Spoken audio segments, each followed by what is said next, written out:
acquérir la nationalité française à partir de 13 ans. Et à partir de là, vos parents, votre famille peut bénéficier de titres de séjour liés à leur vie familiale. On veut faire en sorte que ce mécanisme que je viens de vous décrire ne soit plus possible. Le gouvernement a insisté pour rappeler que Mayotte fait partie de la République.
Hello. Hi, good afternoon. This is Giovanna speaking. Hi, Giovanna, Julian. How are you? Hi, hello, how are you? Yeah, all right, thank you. Yeah. Julian. Hello. Hello, good afternoon. Hi, good afternoon. Hi, Piera. I'm not sure if the people in the room can hear us as well, can they? I don't know. I don't know if they are noticing. They say they are recording us, so be careful to what we are saying because Of course. they are recording. Gracias. Está pronto. Diz que já se ligou, mas o computador decidiu fazer uma atualização.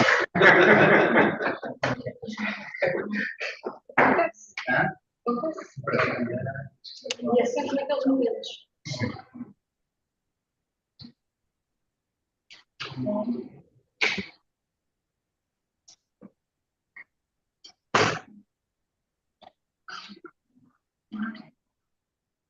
Já tem 15 minutos, né? Depois a discussão pode ir até 30. Porque não tocar mais de uma vez. Eventualmente, se algum deles se esquecer de algo. Sim, da nossa parte também é o João que vai interagir, pessoal. Toda a gente conhece bem as candidaturas. Não diria que isto é um pró forte, mas é mais algum esclarecimento adicional. Eu posso ser claramente multidisciplinar. Mas eu reparei pelos nomes que há aí, mas se calhar não são tão multidisciplinares. Até que não sorte. Exatamente. Está isto, está muito fácil. São os colegas da Assembleia Consórcio. Olá, boa tarde. Então, isto fez um café, ali uma salinha. Obrigado. Eu não tenho a já aqui.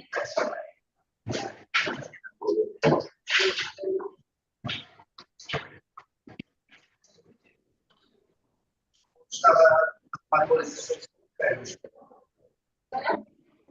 Sim. É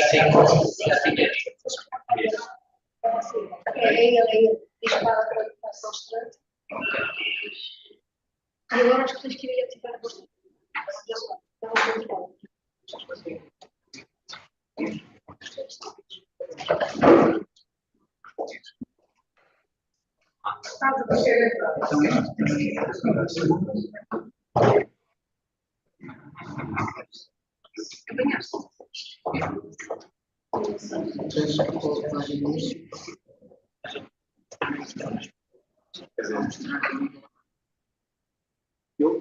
We are waiting for Javier. Javier is here. 2 minutes only.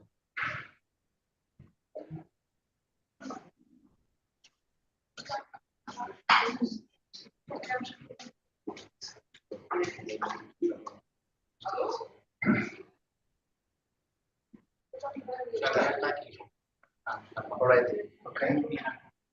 Hello, good afternoon. Good afternoon. Thank you to the other members of the jury, Giovanna, Park, Pierre Louis, and Javier. Gracias, Javier. Thank you for your presence in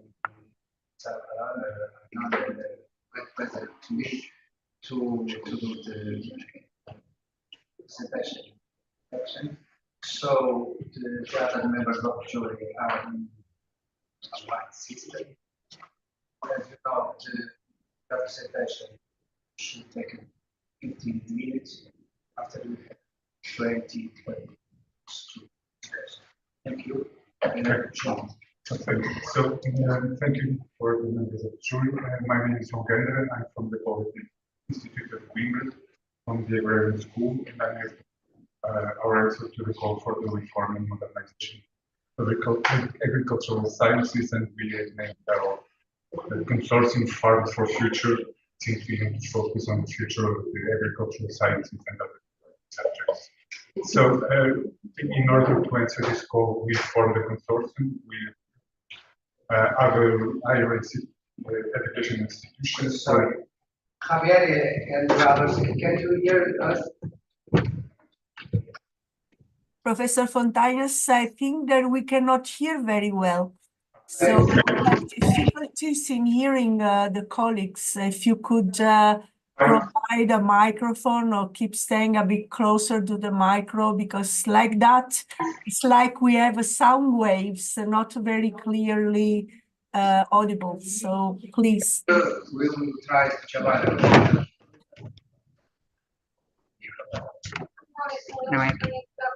Pode comentar novamente. So, can you hear me now? Is it better like this? Giovanna, can you hear? Now it's a bit better. Now it's a bit better. Okay, maybe if I talk louder and Yes, slower, yes. well, that's okay. Thank you. So, no problem. So, as I was saying, this consortium is constituted by 6 higher education institutions. 4 of them are polytechnicals, and with agricultural schools, which are the polytechnics of Coimbra, Castelo Branco, Santarém, and Viseu. We also have a university, the University of Coimbra, and 2 private higher institutions, which is the Cooperativa de Ensino Superior Tecnológico, CESPU, and the Cooperativa de Ensino Superior, Egas Gomes. One important aspect of this consortium is that in 5 of these institutions, namely in all the polytechnics and also in the University of Coimbra, there are degrees in engineering and studies in the field of engineering, which will make it easier to transfer knowledge and to carry out interdisciplinary projects. The consortium dimension is presented in this table. Here are considered the number of students in each one of the areas in the call. And as you can see, sorry, this number is sorry. So I need to see that number. So our weight is around 20% in agricultural sciences and veterinary sciences. Is a bit higher when regarding forestry sciences, which represent 44% of the total national students in the area. We don't have any programs in fisheries, and we have about 80% of students in other programs related to these areas. So in the total, we represent 23% of the students in the areas of the call. That's the number in which we base to, in one way, to define the goals that we want to achieve regarding the global goals of the call and also the financing of the project. So, but I will show later on the goals that we want to achieve and also the project budgets. In order to achieve the goals, we considered a number of activities. One of them, A6, is just an activity which is just related to the management and communication plan of the project, which will be needed to control and to plan the carrying out of the other activities. So in activity A1, we have the reorganization, modernization of training in the agricultural sciences and related areas, with a particular focus on bachelor's and master degrees, as this is what is considered in the call. In activity A2, we have short-term training plan based on micro-credentials, with a focus on green and digital transition, which is aimed both at current students as at professional people already working in the area who want to improve their knowledges and gain different capacity. In number 3, we have the development of experimental programs, namely of interdisciplinary projects and programs that try to bring into agricultural sciences knowledge from different areas. Okay, so in activity 4, we have a set of actions with focus on internationalization, and in section 5, actions aimed at attracting secondary school students. And this is one important activity because one of the problems that is shared by all the schools is the lack of students in these areas, which is a national problem, and we will try to do something to address it. So I'm going to describe each one of these activities in more detail. So in activity A1,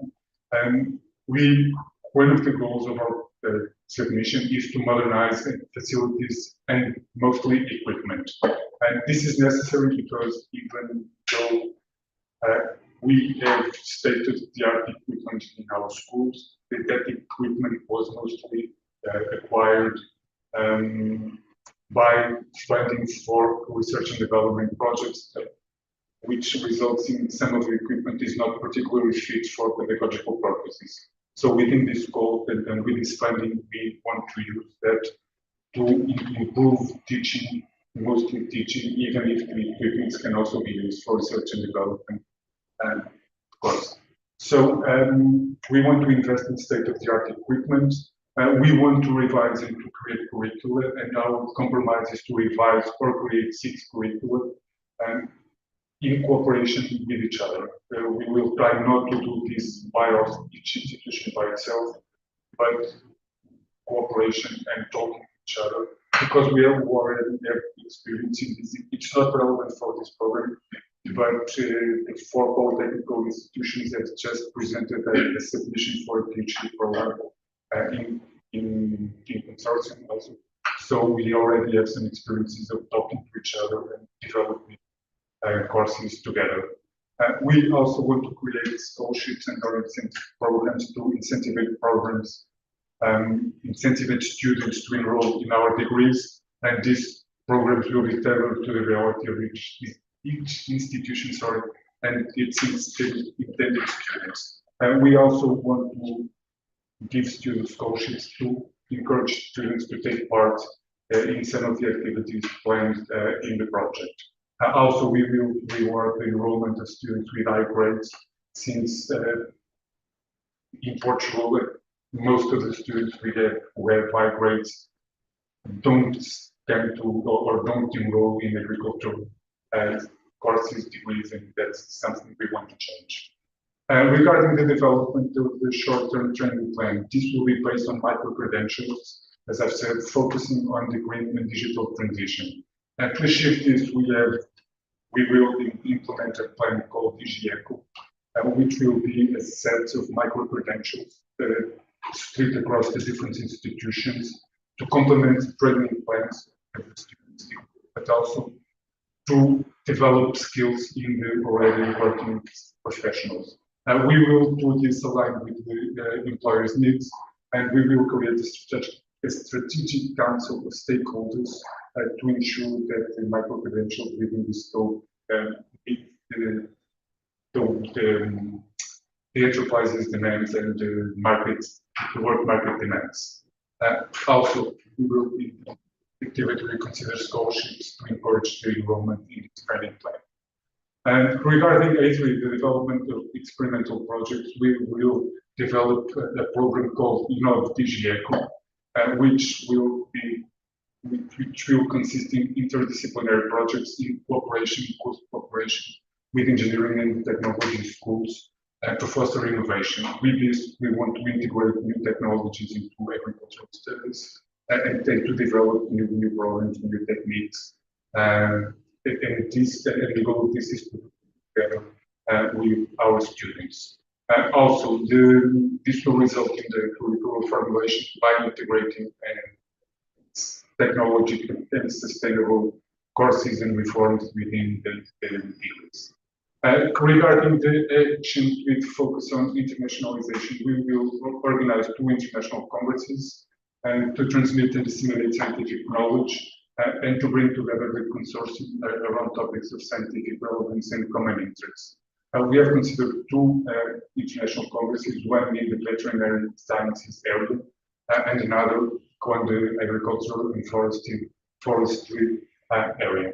We will also create 2 visiting professorships to exchange experiences and to carry out training activities by sharing knowledge with international partners. One important aspect regarding this action is that the members of the consortium are already enrolled in a number of international organizations as European universities.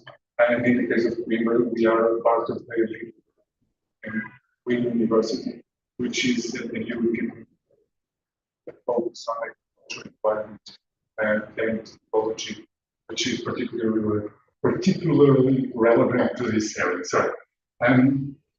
Regarding the implementation of actions aimed at attracting secondary school students, we will create a center which will be called Farm to All. Sorry, that's a mistake there.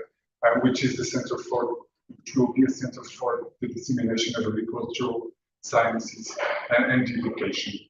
And this will be open to people of all ages, and of course, with a particular focus on young people in school age. And this will help us carry out the immersion weeks at agricultural schools, which we intend to receive 1,500 students during a week between 2024 and 2025. And this will be immersive experiences, less than a week, in which we will carry out workshops, theme talks, field days, and other relevant activities. So regarding management and communication plan, these are the activities that are expected, which are aimed at the strategic planning and governing. Again, we will try to do this with stakeholder engagement, as we have already shown by the number of protocols that we have presented.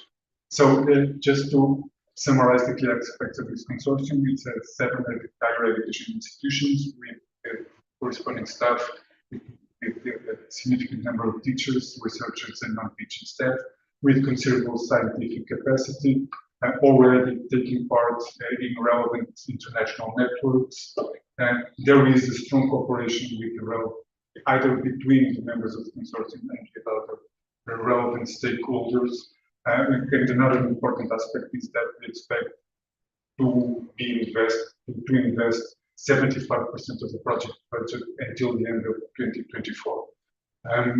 Because this is possible because we already have good conditions for hosting and installing the proposed training programs and the proposed equipment. So this is the implementation timetable.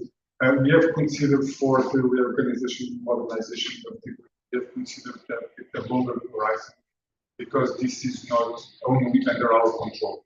The new programs must be submitted to the national agency, over which we have control. There are schedules. But regarding all the other activities, all of them are planned to be completed by the end of the year 2025. In this table, we have the budget we have presented in the consortium. So the biggest part of the budget will be testing tool equipment and tools. The part also modernization of facilities. In here, we won't build any new facilities. This is just adaptation and improving already existing facilities. So this is not in the report we have presented.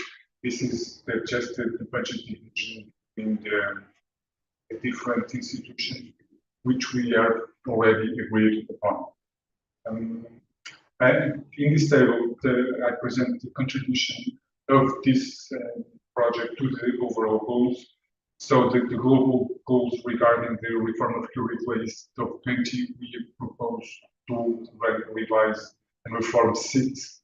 Regarding the weeks in agricultural school, we propose to receive 1,500 students out of the 6,000 expected.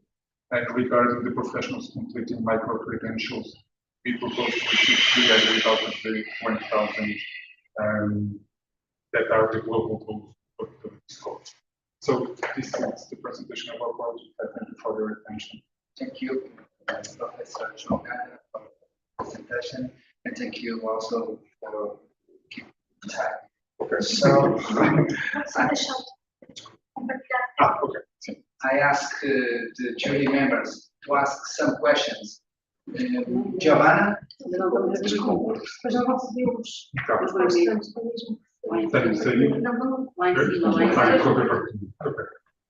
Yeah, good afternoon. Just a couple of... Giovanna Ferrari from Yeah. University of Salerno. Good afternoon. from my side, from my sunshine side. We have 28 degrees C here, so I wish you have the same temperature in Portugal. Anyway, I would like to ask you a couple of things related to how to increase the attractiveness of these agricultural science programs, since people, as you have seen in the last few months, involved in agriculture, they are very much complaining about the conditions and so forth in all over Europe. I would like to understand, why do you think that more people can be involved in your program, since you are saying correctly that you want to go toward the digitalization of agriculture. And this means that if I'm right, I'm food engineer, so I don't know very much about agriculture, but since agriculture is meant as very much important sector to have more people workers over there with skills in digitalization and so forth, how to match this interest in increasing the skill with the problems related to the way the people living with agriculture are complaining. So this is a general question, but it would be very interesting understanding how you think that you can translate all problems into an opportunity for new students studying agriculture in your place. Thank you, Joanna. Professor? This is the question. If I have the answer to this question. Okay, so it's really a problem.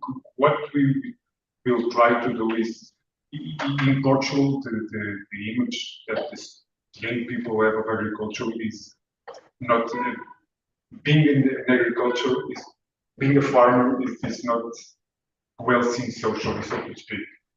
So many people continue to look at agriculture as being a labor-intensive work. What we will try to do by digitalization, by automation, is and by creating programs and showing these students this, is that we can also create new things in agriculture. That agriculture can also be, I don't like to use the word, but agriculture can also be sexy and technological. That can be something new. This is, of course, it's not easy, because the students will also ask, okay, but can I make a bit out of that?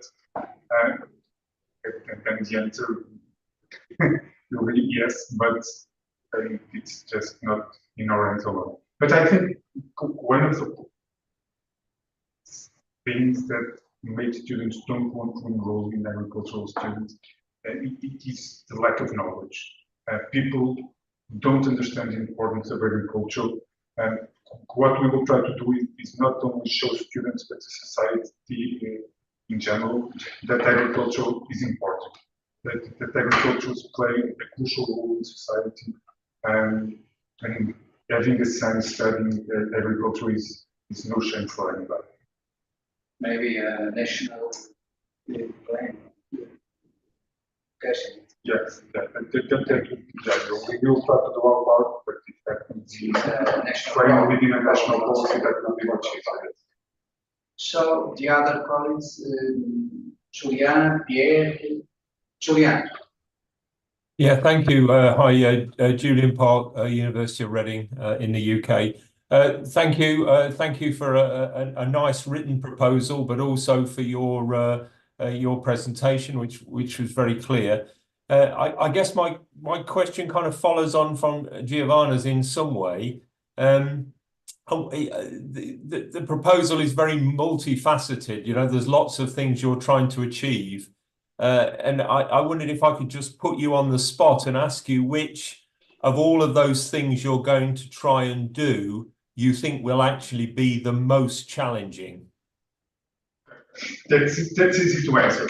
The most challenging will be effectively the immersion weeks, because we will have to to do something which is clearly out of our comfort zone, meaning that we are not prepared to have students.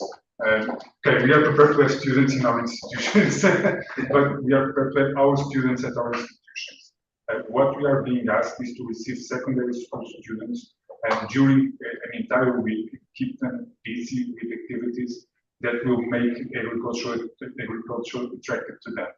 So that will definitely be the biggest challenge, because buying equipment, changing, modernizing facilities, that is all doable. We all have that under our control. We are comfortable by doing that, receiving secondary students for such a long period. Okay, we do that during the day. It's like usual. We get lots of students that spend the day in our schools, but that's one day. It's completely different to have them during an entire week. That is something which we are getting prepared to do, but it's clearly out of our comfort zone. It's not something which we are used to do. But I think it's also one of the most important things in this. And our idea to build the Center for the Innovation and Simplification of Agriculture, I think, can be a really important step in making agriculture be seen differently than it is now in Portugal. Thank you. Can I just ask a small subsequent question related to that? Have you asked secondary students what would make agriculture more attractive to them as a career? No, no. That is something, but that is something which maybe before designing the programs, that is something we should do, definitely. Okay, and maybe when you work with them, that might be the opportunity to do that, right? Yeah, but we have some ideas because, sorry to interrupt you, we have some ideas because we know why students don't attend the agricultural degree. Okay, so our vision is trying to change those negative aspects in the way that agriculture is seen. Thank you. Thank you. And Pierre-Louis? Yes, thank you very much for the presentation, also that I found very clear. Maybe just two points. First one is concerning the internationalization and especially the network, because you mentioned, for example, that you will do some congresses. So I hope that they will be open, of course, to students, to attract young people and students. But what are your plans in terms of networking for internationalization?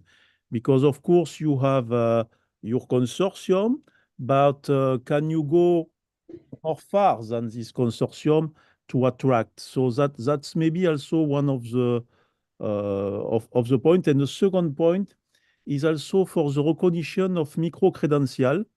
Until what number of CTS you plan to have this recognition? Because I know that actually there is places, for example, where in some country where they put it in the law, and in some other is not yet done. So this should be also interesting to have an idea about it. Thank you. Okay. So regarding internationalization,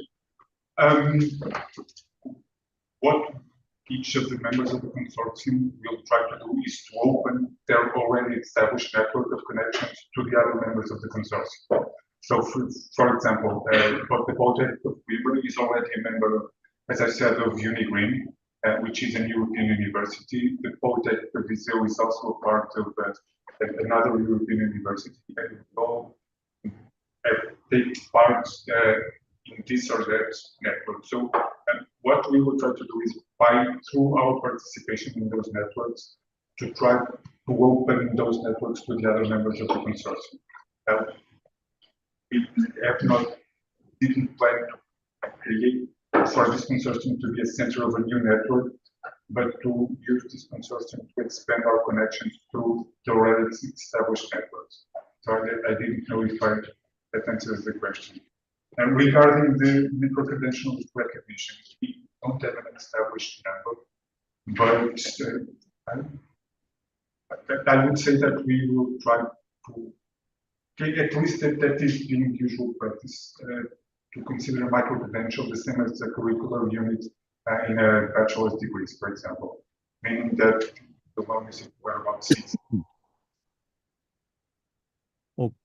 Okay, I know, for example, concerning micro-credentials that, for example, in some country, they do recognition until 15 ECTS maximum, but I don't know if this will be a common rule for the future in Europa or if it's open for each country. So that's maybe also a point, and it can be also interesting for you to have, of course, a traditional student doing a complete cycle, but maybe also to have lifelong learning also maybe with micro. That is the goal of this micro-credential. We want to shift two goals to this. On one end, to complement the information of the current students, meaning that there might be some subjects that, because of the degree duration, cannot be incorporated into the curricular program. So maybe the students can attend the micro-credentials at the same time they are attending the regular classes. But we also want to do lifelong training. And we will, and that will be the main focus of this micro-credential. To address them, push people who are already working to give them new skills, namely in this type digitization area. It's particularly necessary. Okay, thank you. Thank you. Javier Rodriguez. Okay, thank you. Thank you for the presentation. I have no questions. Thank you very much. So, thank you very much.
Thank you. Thank you for your presence here. It's a great pleasure to be to break this section because the other colleagues from the jury are online. So your presentation should take 15 minutes and after a little discussion. So, Professor, can you start? Okay, thank you. Good afternoon. My regards to all the members of the evaluation panel. Sorry, talk to the. because my colleagues. Okay, I'll try to do it. I hope they can listen. Okay, so we want to present the consortium AgroDigitech at Sul. It's a consortium that includes the University of Évora. In fact, includes most of all universities in the south of the country. The University of Évora, the Polytechnic Institute of Porto Alegre, Polytechnic Institute of Beja, University of Algarve, and the Nova University of Lisbon. So here you can see how many courses, how many cycles of study are included in this area of the sciences on each of the members of the consortium, and the number of students that are enrolling in this formations in each of the consortium. This means that altogether, in 2022-2023, there are 1,825 students in this area of agronomic sciences in the consortium. So, our idea results from the guidelines of the proposal, the announcement that was made on this call. It's related with the reformulation of the study cycles, but the bachelor's, the master's, and the integrated master. This reform is made essentially in basis of digital technology elements to be included in the agricultural sector. Our target is to reform 16 of the study cycles that we are offering, and this means about 80% of the target, of the whole target of this program, that are 20 study cycles. Another goal of the program was to update professional experience of people related with the productive sector in the agriculture and the agronomic science. So this is made by micro credentials, and our target is about 250 professionals, including these formations. This means about 25% of the total program target. Then another guideline was the participation of students from the secondary schools, and here we propose what we call the Digital Agro Challenge program. It will be a program where the students will be involved in the partners, in the partners that are related with this consortium, and they will be in a week program in the faculties and the institutes that on the consortium. The target is 1,500 students. This means about 25% of the program target. Concerning the modernization of the curriculum, so the part that we intend to distribute the second and the first and second cycles of students. This will be done by inclusion of new optional curricular units, and also by including in the syllabi of each curricular unit new modules, new contents related with digital and new technologies in agriculture. And of course, including new equipments and new infrastructures to be able to do this. The study cycles that we intend to reformulate in the university 6 study cycles, in the University of Évora, in Algarve, 3, in Polytechnic of Porto Alegre, 4, and in the Polytechnic of Beja, 2 study cycles, and in the University of Lisbon, it's 1 study cycle. That is collaboration between Évora and the University of Lisbon, the Nova University of Lisbon. But this is what we want to do related with relation to restructuring the study cycles. We believe that it's not possible to do a profound restoration, for the time it's not enough, and it's not possible to submit to new resources. To new vegetation, yes, new vegetation, because there is no time to do that, and also because in 2021 most of these study cycles were accredited, and the accreditation is for 6 years, and so it's ongoing. So our idea is to change, of course, including new materials, new ideas, new infrastructures, new equipment, and new curricular units, but options.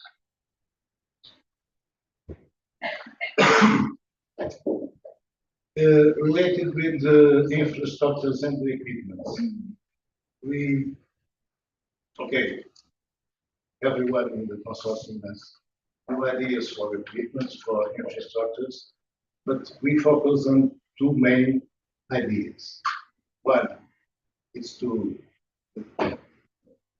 in the Polytechnic of Beja, to start to implement smart farm, because Beja has the facilities to do this, and they need to be restructured and to have new technology included, and also in effort to start with a virtual reality, okay? Because we think that these infrastructures are useful for all of the study cycles that are integrated in this area of economic science.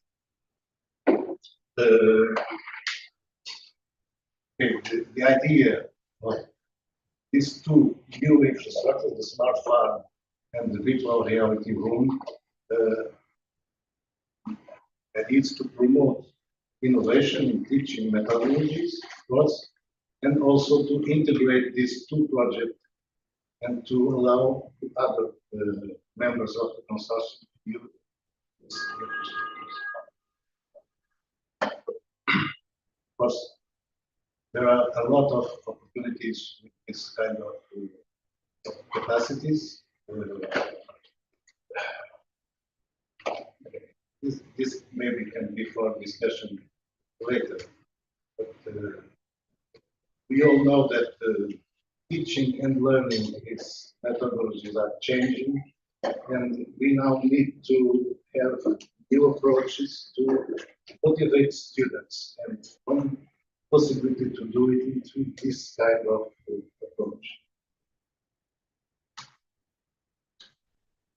Concerning the micro-credentials related with lifelong education, the upskilling and the reskilling, the upskilling to be done with the new post-graduation. This new post-graduation, the name we gave it, Digital and Environmental Technologies and Cultural Sciences, with the certain ECTSs, and the reskilling, it's related with the micro-credentials. We want to offer 42 micro-credentials that we separated in 8 thematic areas. And most of them have the participation of more than 1 member of the consortium. You can see here the idea of the post-graduation with the regular units with 3 ECTS each one, in 2 main areas: digital technologies and environmental technologies, with a total of 18 CPSs, and the remaining 12 CPSs are optional curricular units. These optional curricular units can be done by the students using curricular units that are effective in other study cycles offered by each one of the consortium members. About the micro-credentials. The micro-credentials, I told you, will be in 8 different areas: plant health, water resources and irrigation, soils and fertilization, green transition and circularity, digital and technological innovation, plant breeding and propagation, agricultural livestock and forestry, and veterinary science. In each one, we have, for the first one, 4, 3, 6, several micro-credentials, and most of them, about 50% of them, are teaching in collaboration between more than one element of the consortium. 5 minutes. 5 minutes? 5 minutes. Yes. Okay. Concerning the internationalization, of course, most all the members of the consortium have bilateral partnerships with other institutions, and at least 3 of the members are included in networks, European networks. For instance, the EU Green and the Utopia networks. We want to use these collaborations for the internationalization of the proposal. This means in 2 main vectors: what we call share model of guest professors, that we can, using these networks, to invite experts in innovative thematic areas to participate on teaching the curricular units of the post-graduation or the micro-credentials, and the internationalization model of agriculture in consortium that is based mainly in the blended intensive programs. So the idea is to use these networks to allow teaching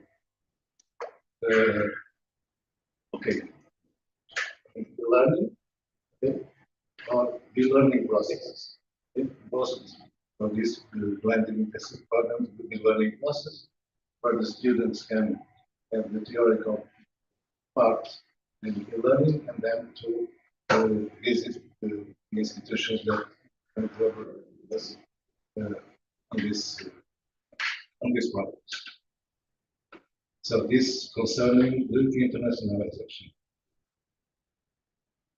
The third idea: the students from high schools and 1 week activities of the consortium. The idea is to have what we call a digital agri challenge. This means 4 thematic days and 1 day of group activities. What are these 4 thematic days? Because there are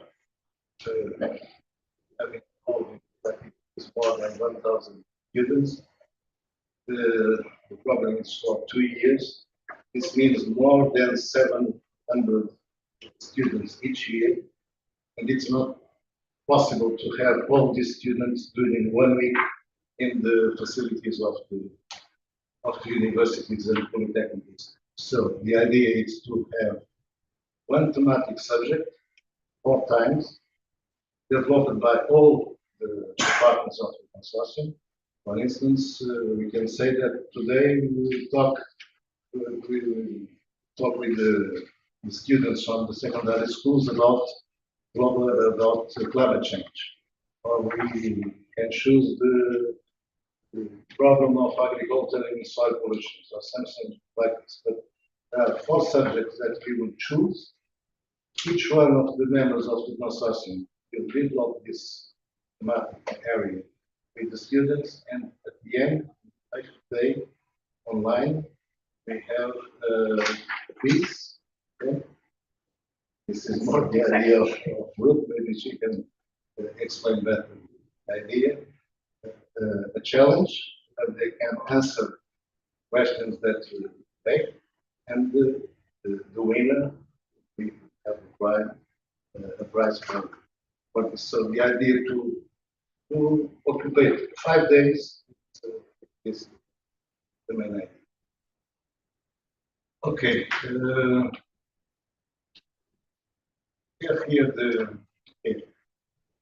it was not asked for us to have key performance indicators. I didn't so this, but you can have an idea how we distribute this. This table can show you the first line.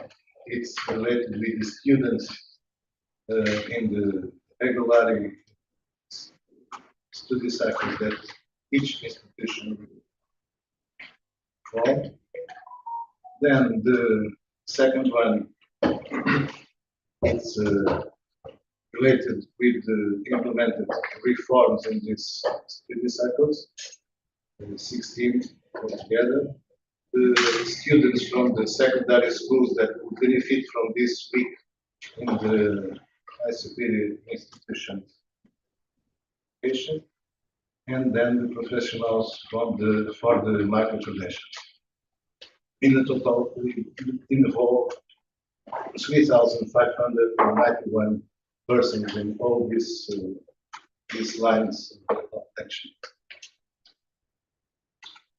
It's almost the last one. This is the budget for each one of the investments that we have. As you can see, about 43% is for equipment acquisition, most of them. Also for recovery and modernization of infrastructure. Other expenses and other services. It's the next one. We should say that for the University of Ever, this value of other expenses and services is high, because we need to develop contents for the virtual room.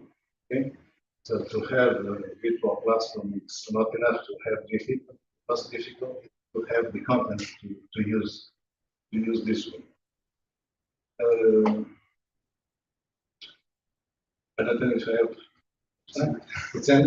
So just say that the proposal can be contextualized in the UN developmental goals for quality education, for decent work, for climate action, for life and land, and for responsible conservation and production, also to the European agriculture objectives, competitiveness, climate change, healthcare, generational renewal, knowledge and innovation, and finally to say that we have,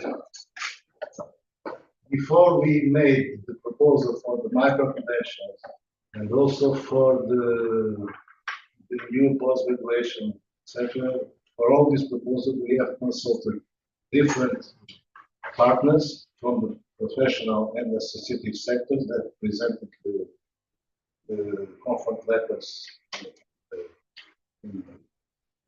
that we presented, and also from the educational and technological sectors, like different collaborative laboratories, networks of institutions, University of etc. So there are different partners that can help us to attain the goals that we are proposing. Thank you. very much for your presentation. Now, Peço desculpa, é só para deixar de compartilhar a tela.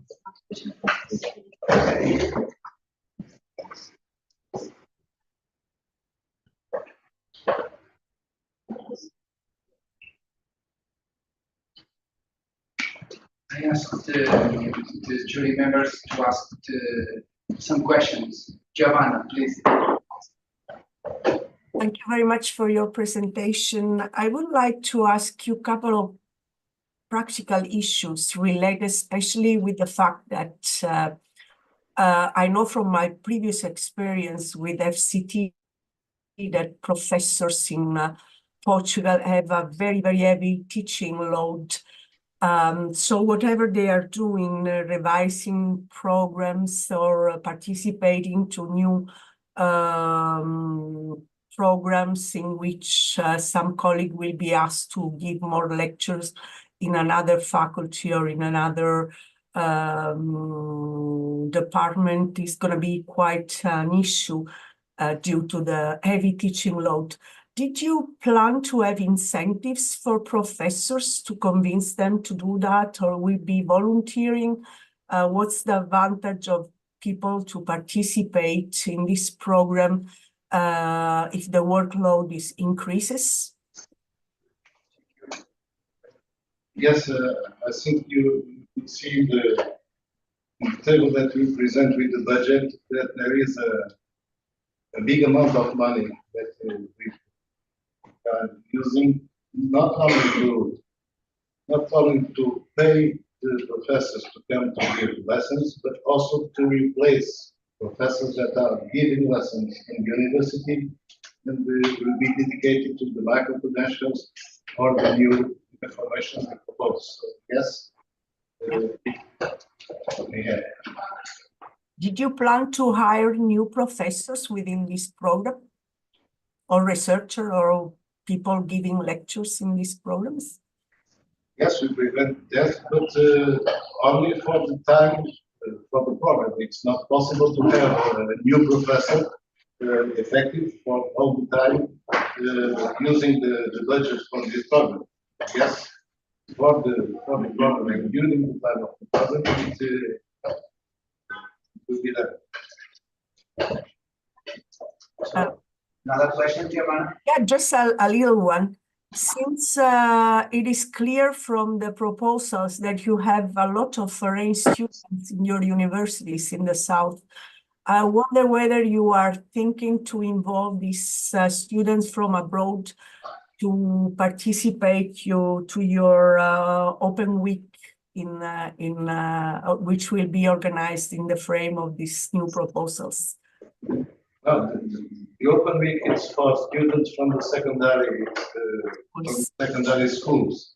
The students that we have now in the university are students from high superior courses. And the problem is that we cannot use the money from PRF to support these students. But if they are here in an Erasmus program, for instance, if they are here in the Erasmus program, they can be students, or they can use the fact that they are here to attend the classes for the micro-credentials. I don't believe Okay, thank you very much. I'm done. Sorry. Now, not the master. Julian Post-graduation. Post-graduation is difficult, but the micro-credentials, I think they can. the other colleagues, Julian. Yeah, thank you.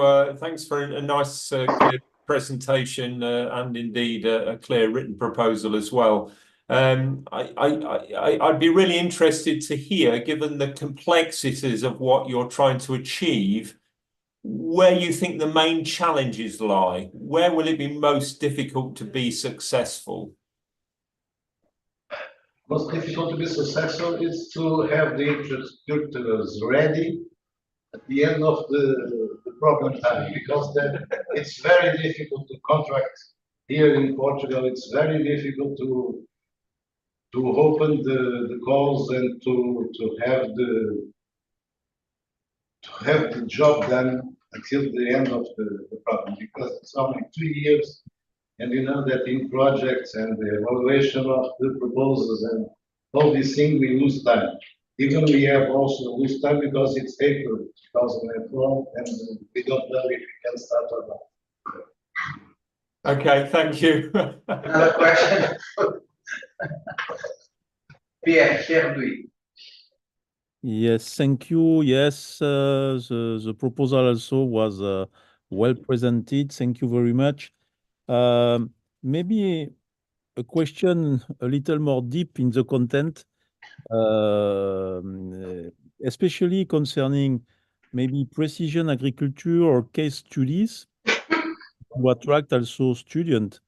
Do you plan to include something or specific tools, because there is vegetal part, animal part, for example, and how you will manage that with micro-credential?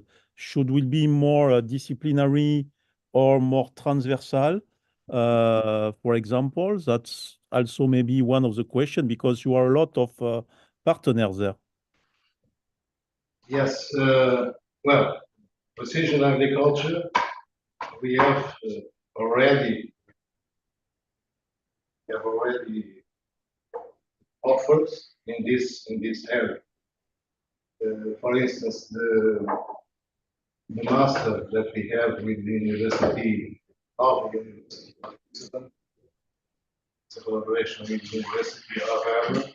It's specific in this area of in this subject of precision agriculture. But as you can see from the micro-credentials, and especially from the post-graduation, precision agriculture, it's all the subjects. You can see, for instance, the micro-credential in precision irrigation related with water resources. For instance, we have data science applied to agriculture and the digital technology transition. We have, I think we have, okay. Yes, digitalization and analysis of maps for agricultural uses. There are several offers in the area of precision agriculture, something that it's very important for us. Besides, all the idea of the smart farm, it's related to precision agriculture.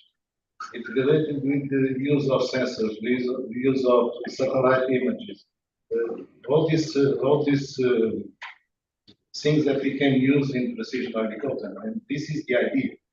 But we think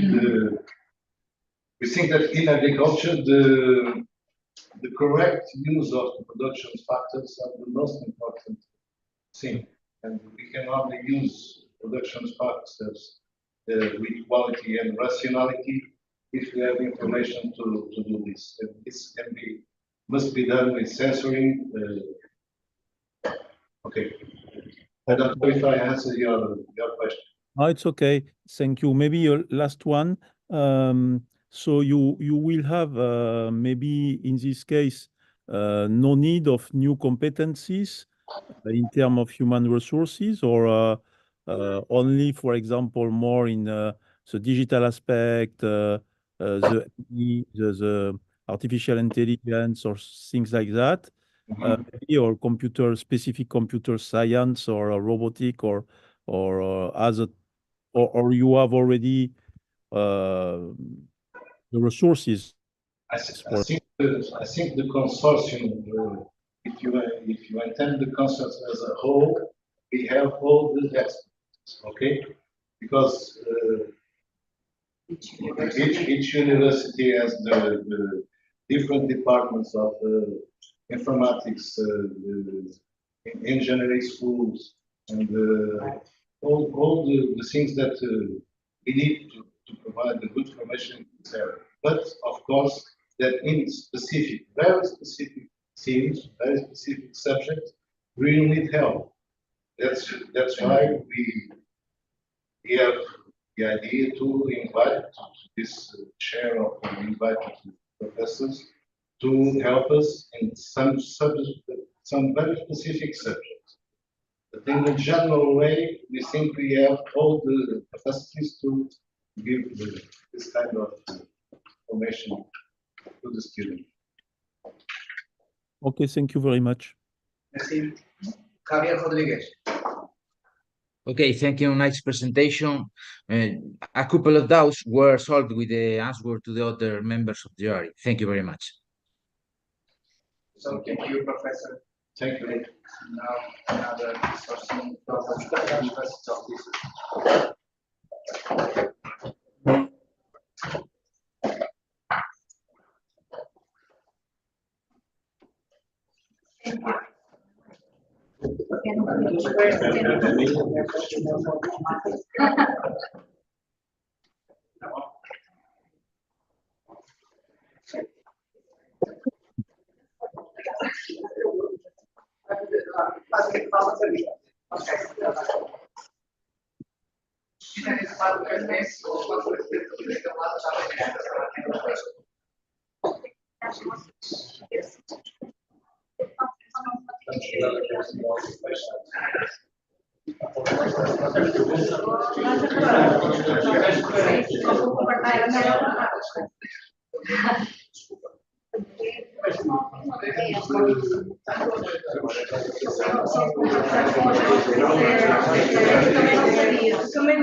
So thank you. Good afternoon. Thank you very much for your presence. It's a great pleasure to moderate this presentation section. So your presentation should take 15 minutes. Thank you. Good afternoon to the evaluation panel. Good afternoon to the audience. My name is Madalena Lordelo, and I'm representing our consortium. The name of our consortium is AgriTech EDU, Capacity Building in Digital and Technological Skills in Agricultural Sciences. And so let's first address the problem. So, as stated in the call for proposals, in Portugal, only 11% of farmers have higher education, and approximately 50% of farm operators are over 65 years old.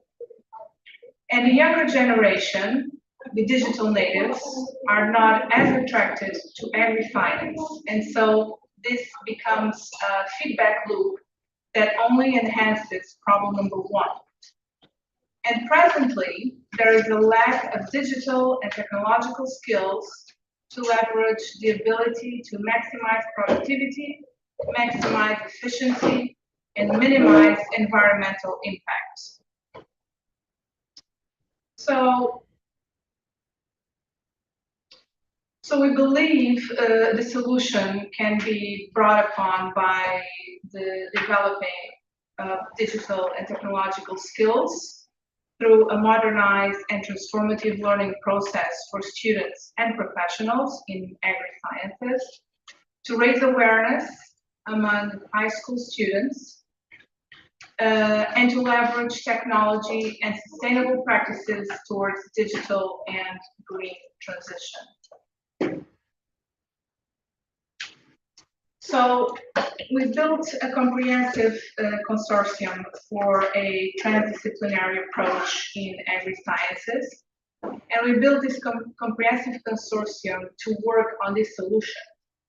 And this consortium covers all areas of agri-sciences: agriculture, forestry, environment, animal sciences, veterinary medicine, and food technology.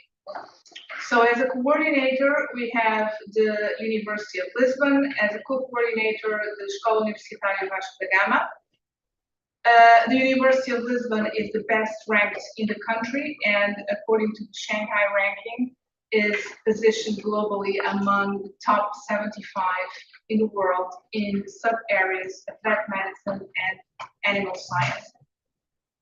Also, the domain of digital and technological skills in agri-sciences need close articulation with the technological dimension. So we are partnering with engineering and technology schools for a collaborative approach, namely Instituto Superior Técnico and Faculdade de Ciências from the University of Lisbon as well.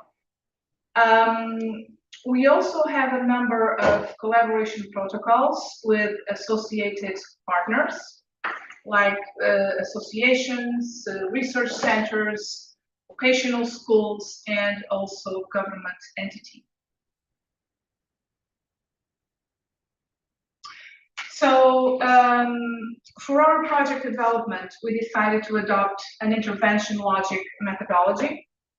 And I will show you in the next slide our framework for this intervention logic. So what we have right now is students and professionals with a demand for digital and technological skills. And our expected outcome is actually professionals with digital and technological skills. So to get to this outcome, we will have a number of inputs and a number of activities in place. So our inputs will be international chairs, equipment and infrastructure, and a hub. And these inputs will be the resources for our activities, which are the reassessment of degrees and courses, advanced training for professionals, and an open week for prospective students. So with this outcome, professionals with digital and technological skills, we actually expect to have an impact in supporting the dual transition. And so that impact is expected to be threefold. An impact on innovation with an estimated decrease in production inputs, increase in food production, and decrease in foodborne diseases. An impact on international competitiveness with an increase in exports to the European Union and export value, and an impact on sustainability by an expected increase in water and energy efficiency, and a decrease in greenhouse gas emissions from the agricultural sector. So now, moving on to the inputs. So now I'm going to talk a little bit about each of these inputs. So first off, equipment and infrastructure. So before I start talking about this, I think it's very important to say that a very important consideration we had was to ensure that the equipment and infrastructure that we acquire can be utilized and sustained after the financial support of this project is finished, so after June 2026. So these categories, precision agriculture technology, farm management software, sensor technology, Internet of Things devices, and robotics and automation. These categories represent a diverse range of the cloud, technological, and digital ecosystem infrastructure that we want to use in agri-science in our consortium. Now, not only this equipment and infrastructure is important, more importantly even is actually that by integrating the data from all these technologies and analyzing that data, students will be able to understand how data-driven decisions can optimize resource use, increase productivity, and also help to adapt to changing environmental conditions. So moving on to our next input. So we want to implement a hub, which will be called AgriTech EDU Hub. And with this hub, we will bring together academics, researchers, students, professionals, entrepreneurs, and other stakeholders, of course, to facilitate interdisciplinary collaboration in creating various prototypes and pilots that will generate contextualized data that will then be used in a transforming learning process in sense making. Sense making is the process of interpreting data to create meaning and make decisions, and of course for future research. Now, we will also have in place hackathons within this AgriTech EDU Hub. These hackathons are actually an excellent platform for students to present their innovative ideas and solutions, and of course to stimulate creativity and problem-solving skills. Now, the next general input is our international chairs for cross-border collaboration, which will be shared by the entire consortium.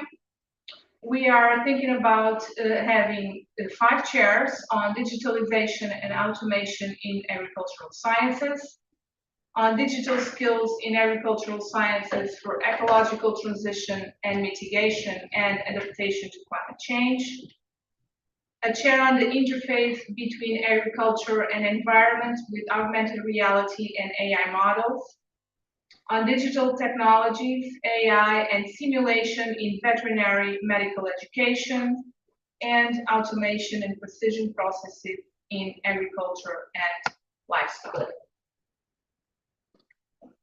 So now we are going to talk a little bit about our activities, okay?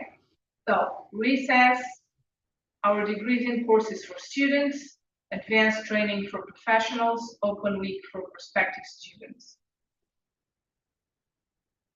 So in terms of the reassessment of degrees and courses, we will have a comprehensive content and learning outcome reassessment of existing courses, existing degrees, excuse me.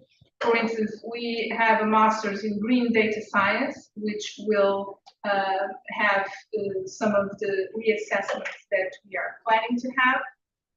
We are also develop new courses and new degree programs. For instance, environmental sustainability will be a new degree, a new master's degree, which will be shared by actually different schools, so engineering schools, agricultural schools, vet schools. For the degrees and courses, we will also have equipment and infrastructure modernization, of course, for simulation and modeling, computing resources for large-scale data analysis, and creating and renovating active learning classrooms. Now, we will have a number of new training courses aimed at reskilling and upskilling current professionals. The number of courses we have will be divided in 4 large domains: precision agriculture and livestock farming, digital solutions for animal health and welfare, circular economy, and digital skills.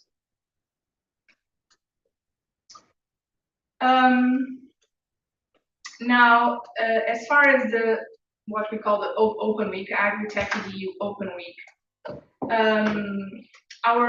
we will have programs on campus designed to attract prospective students and raise awareness to not only agri-sciences, but of course the domain of digital and technological skills in agri-sciences by exploring cutting-edge technologies, by having hands-on experiences with smart farming tools and techniques, and by meeting leading experts in agriculture and veterinary sciences. Also important is that we are planning to have strategies in place to actually go to high schools and introduce the possibility of the students to enroll in these open weeks at our campus. So, as far as the timeline for our inputs and activities, of course, the first thing we have to get is equipment and infrastructure, so we can actually have the other inputs and activities in place. The international chairs are here in a big block, but of course they will not be concurrent. They will come in different phases. We expect 1 entire year to reassess the degrees and courses. The advanced training will start being in place on Q4 2024, but of course we expect to last beyond 2026. And we have 2 key moments for the Open Week.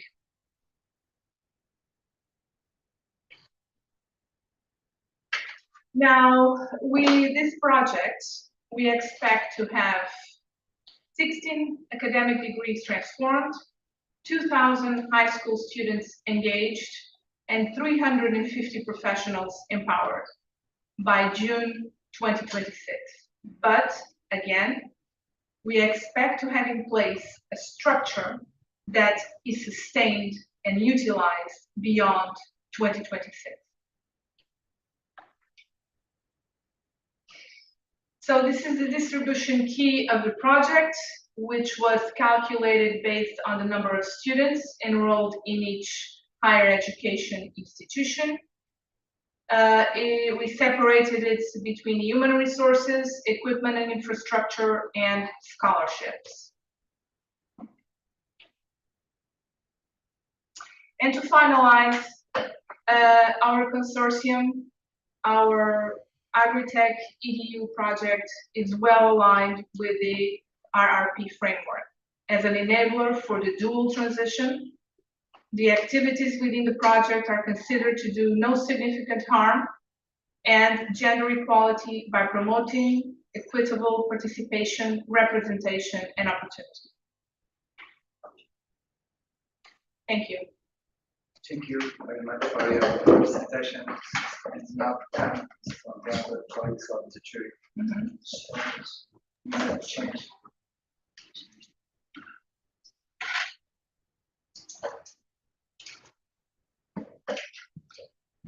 Giovanna? Yeah.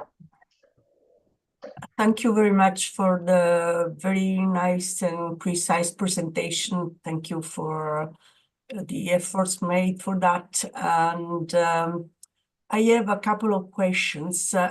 Generally speaking, this project on digitalization is very ambitious because you have to finish to make everything available within roughly 2 years from now. So I wonder whether you have already started to do your work, especially in the revision of the programs, because I think this to be alive at the middle of the 2026, this requires an effort on this regard starting from now. Otherwise, there will be no time to understand if there is something more that you have to rework or you have to revise, and which people are better to be engaged in your program.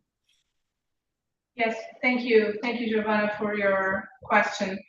Yeah, we also agree that it's quite ambitious, but as you are suggesting, we already have some of the strategies in place.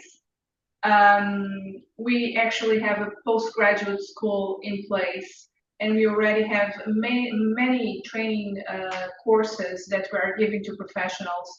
And we started this about 1.5 years ago. So yes, we already have a structure in place for the training courses. Of course, this will help us to transition to a more advanced in terms of technology and digitalization and precision agriculture. So that comes in a very good time for us, for the consortium. The other important issue that you may think about is attracting students, which I think it's the most challenging. I've been listening to the questions from the panel, and I think the most challenging thing is actually to attract students to agri-sciences. But in the last year, we've been going to high schools. We have a group of people that actually go to high schools and does a tremendous job in raising awareness for the high school students. So last year, we already had 800 high school students in our consortium. So we have a structure in place. We just want to take a step forward and make it even stronger. Yeah, it is very interesting because you have in all projects, you have written that in Portugal, there is an increasing number of university students, which is the opposite trends compared with the Italian ones. So I'm surprised and very proud of that. So I congratulate you. And I would like to understand better how you achieve these results. Considering the economical situation in Europe and in general, the low attractiveness of university studies, because if they go to social networks, they earn much more than being professionals.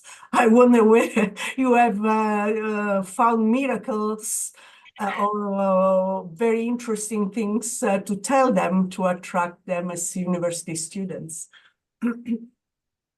I think as so far, we actually focus a lot on hands-on experiences, and we also focus on having our students dealing with the high school students and not our professors dealing with the high school students, because that becomes too far apart.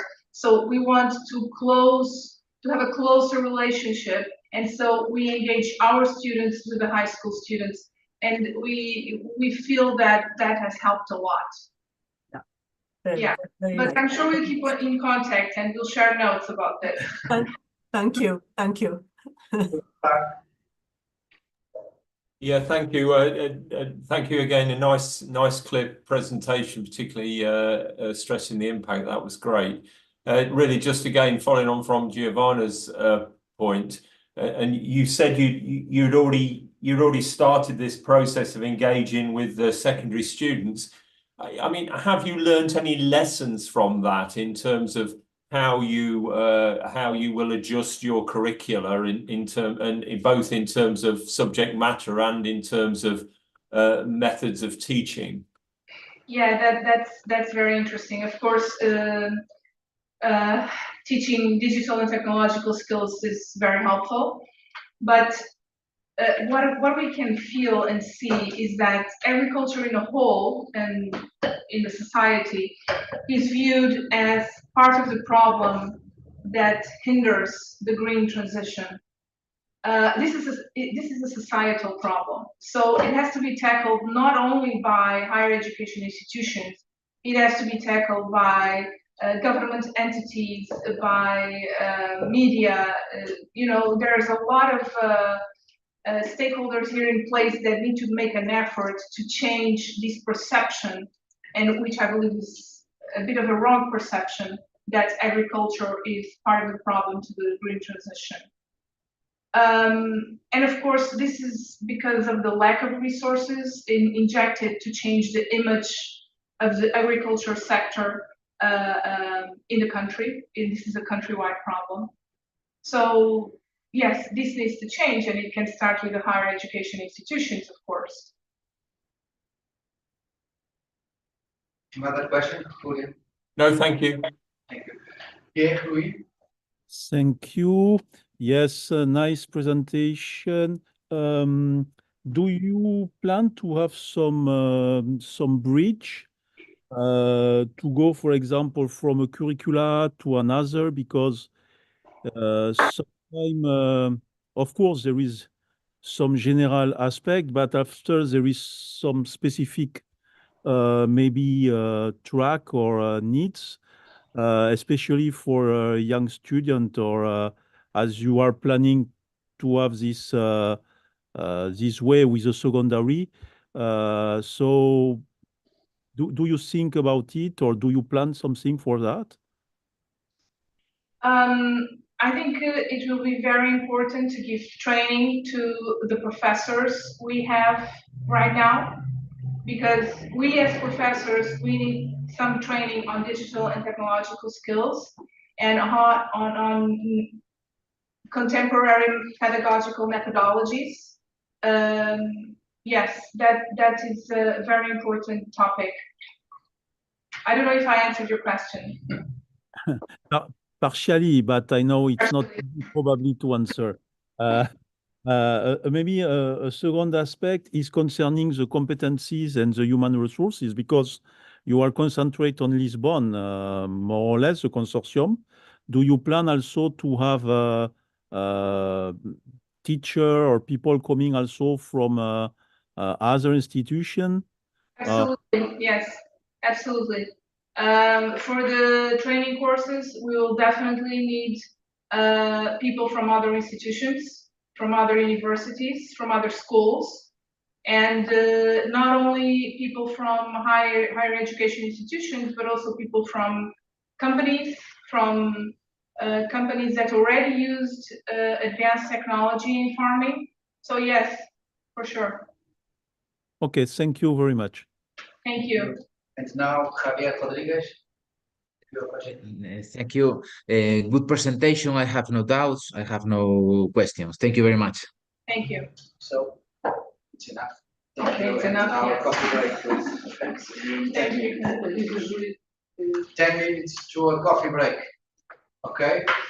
Giovanna, Javier? It's fine, thank you. I cannot offer an Italian coffee. I'm sorry. You are. Next time I will not be in Lisbon. You have to promise, and I bring Italian coffee now. How many times the coffee break? 10 minutes. 10 minutes. Okay, thank you. Thanks. Thank you.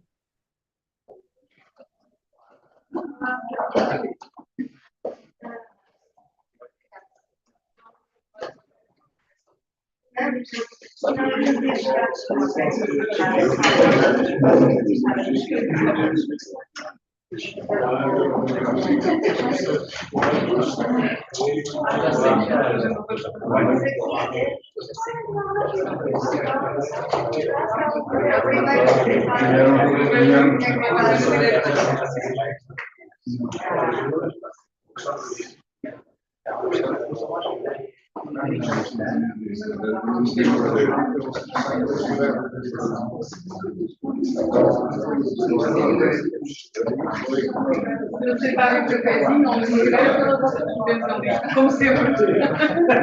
Aqui o senhor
Já temos som, já estamos colegas. O Julian Park agora não está aqui.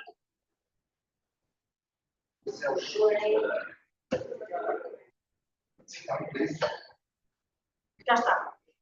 Já está. Let's start. Good afternoon. Thank you very much for your presence. It's a great pleasure to me, an honor to be section.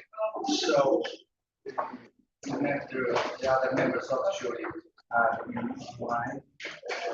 So, the presentation should take 15 minutes.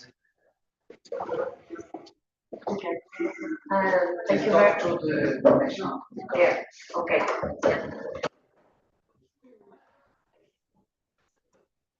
Thank you very much. I'm going to present a project called the Future Digit CVET project, the Digit Future of Veterinary Sciences. I am here representing a consortium from Lusófona University and from the Polytechnic Institute for Lusófona, both from Lisbon. The University of Lusófona is the biggest private university in Portugal. And this consortium comes along with the work we've been developing together between the two institutions. The two institutions together held more than 250 degrees, 12,000 students, and the training programs that we are talking today here are veterinary nursing bachelor degree, the integrated master degree in veterinary medicine that is approved by European level, professional master degree in companion animal medicine, professional master degree in companion animal surgery, another professional master degree in equine clinics, and a professional master degree in clinical imaging in companion animals. The project Future Digit CVET, the digital future in veterinary sciences, has three main actions. The ones that we call Digit CVET Academia, the second action Digit CVET Education, and the third action Digit CVET Youth.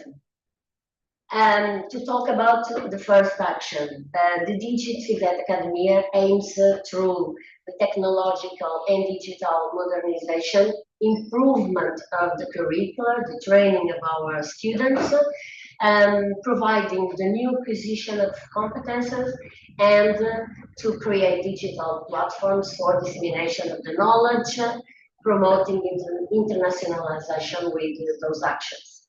The first project, the CVET Digit Labs, is mainly related with acquisition of equipment that we pretend to use to develop technical models, simulators, and other tools. The project CVET Digit connects with the previous one and aims to gather the technological information that we can put together in a platform so it could be disseminated to our students and others. The first project, the CVET Digit Labs, we're mainly talking about the first three projects: clinical skills labs, 3D printing labs, virtual reality labs. Also, we have the next generation 1Health lab. What do we mean about the first three? We have to think that traditionally, when we talk about biological sciences, medicine, agriculture, animal science, these sciences are usually traditionally associated with the use of the live animals and the use of cadavers. Because we require the students to practice, to have hands-on skills, and some of them are quite invasive to the animals. So we have this traditional way of teaching. The other situation that we have is that we teach with materials 2D, books, videos, and in reality, when you are talking about living beings are three-dimensional, 3D. So we come up with the situation that in veterinary sciences, maybe nursing or medicine, We use a lot of animals also. I'm sorry, this is a group that is used to this. We use a lot of accession, a lot of cadavers, a lot of these situations.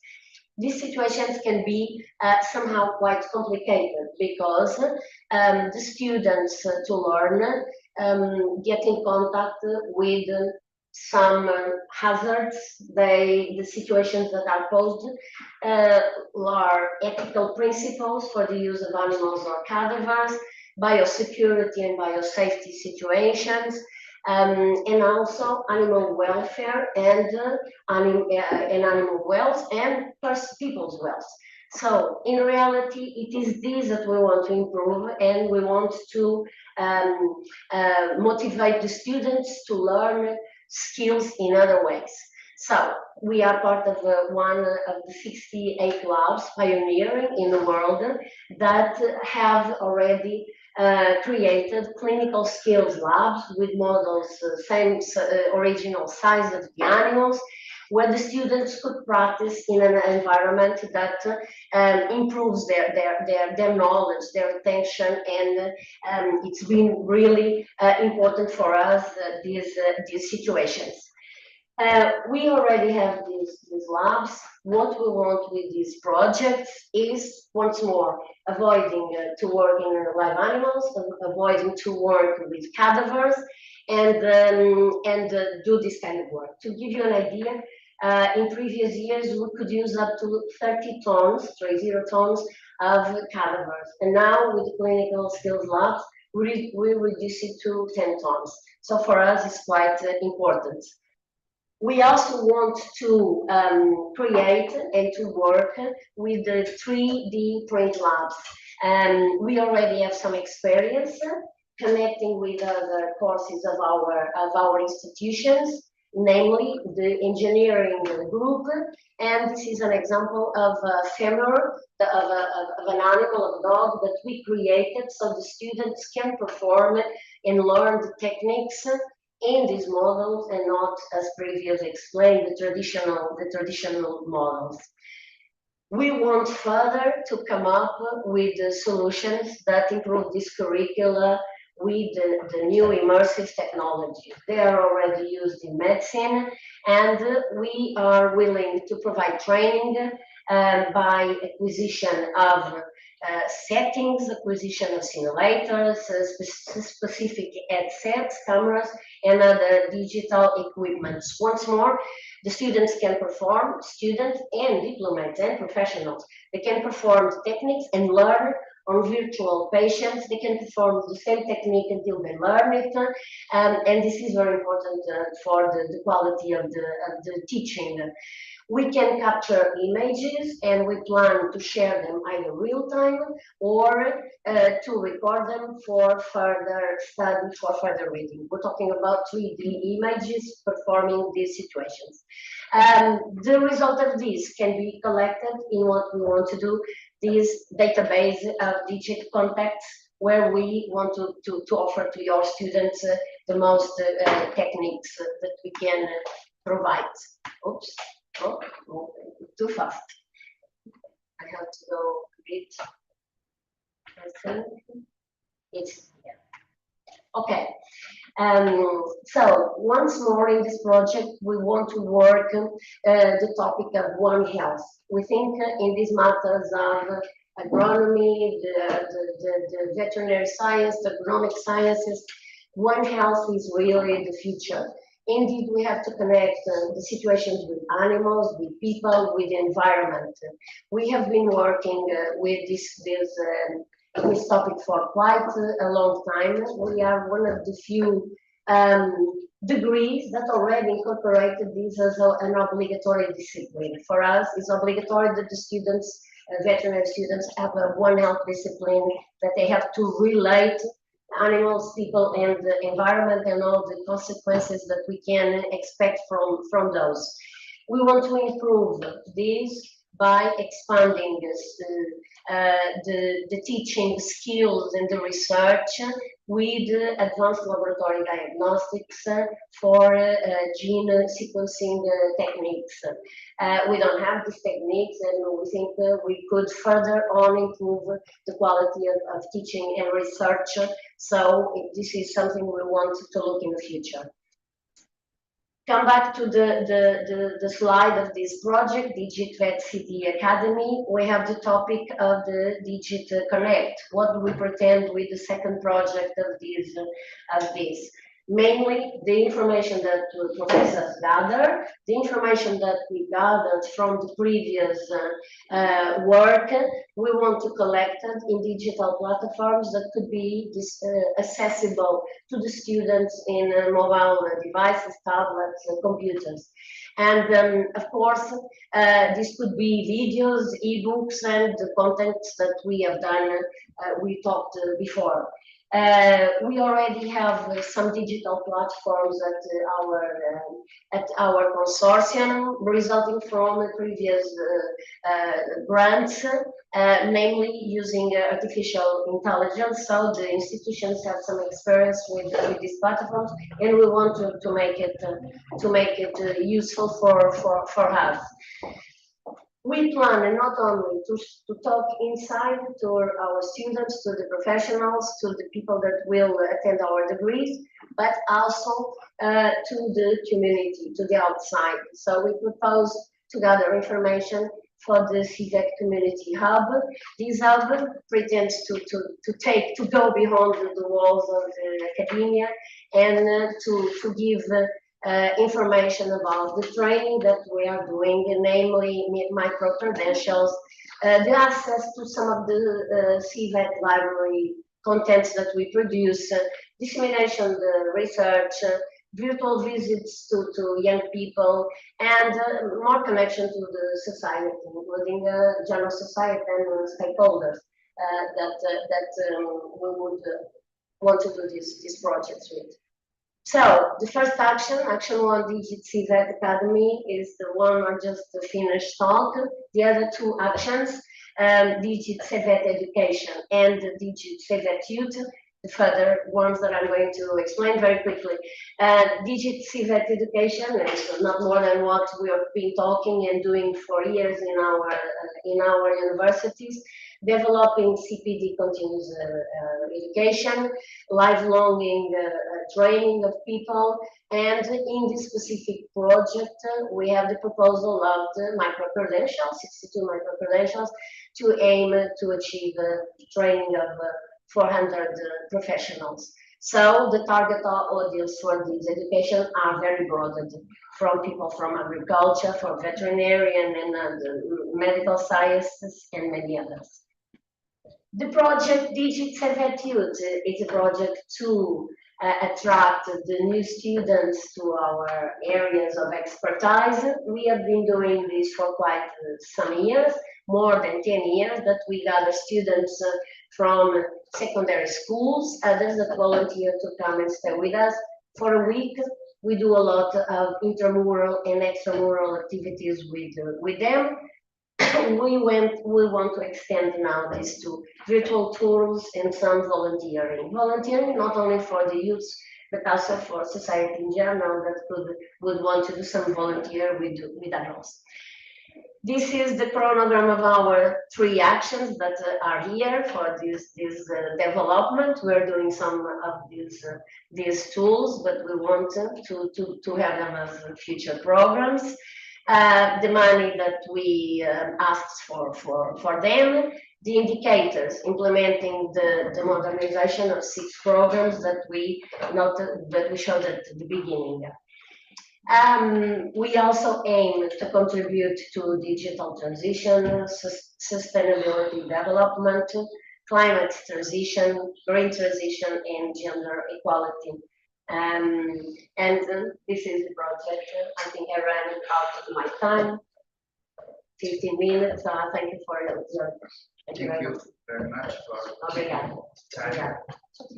And the first question is, this consortium includes 2 institutions, the Reforma University and the Polytechnic, as you say.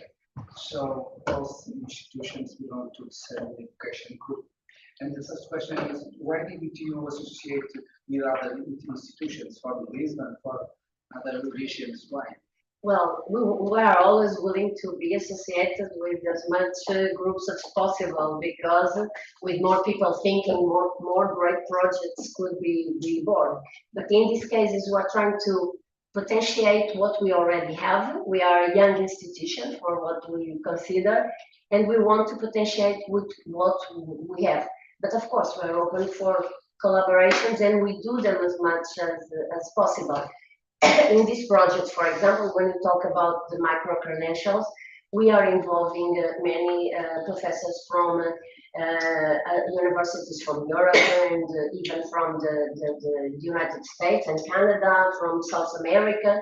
So we try to expand and to involve other groups as much as possible. But in this case, for this possible, But other countries, not here. yeah. Here in Portugal, as I said, we are so very much open to that. But for the opportunity and the time to set up these programs, we thought that we could potentiate what we already do together, plus potentiate some of the grants that we already had from these PR grants. Thank you. Giovanna Ferrari, have you some question? Yeah, just a couple of remarks. Following your questions, the previous questions, I would like to ask you, what is the return that you expect from the implementation of these actions in the frame of the PRR project? Well, the main output that we are expecting is, one is to continue to work in reducing live animals use and to use cadavers for teaching the first skills. Of course, veterinary students will use, and nursing students will use animals when they know the techniques. So we want to achieve very good results with the experience of already our clinical skills labs, improving now with the other techniques. Plus, we are having now 4 new professional masters. They were approved last year, and the first year they are going to be run is 24-25. So we don't want with these new projects to more or less increase situations like the disposal of cadavers and the use of animals for the type of training that we want to provide.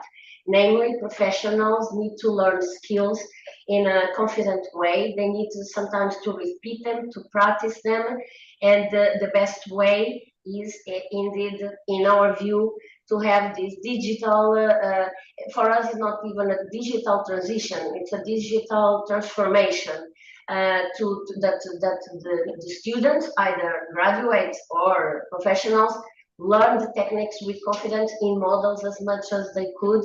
And some of the simulators that we are using, they mimic real situations. So we will wish to have for these professional master degrees the same results that we had with our clinical students offer.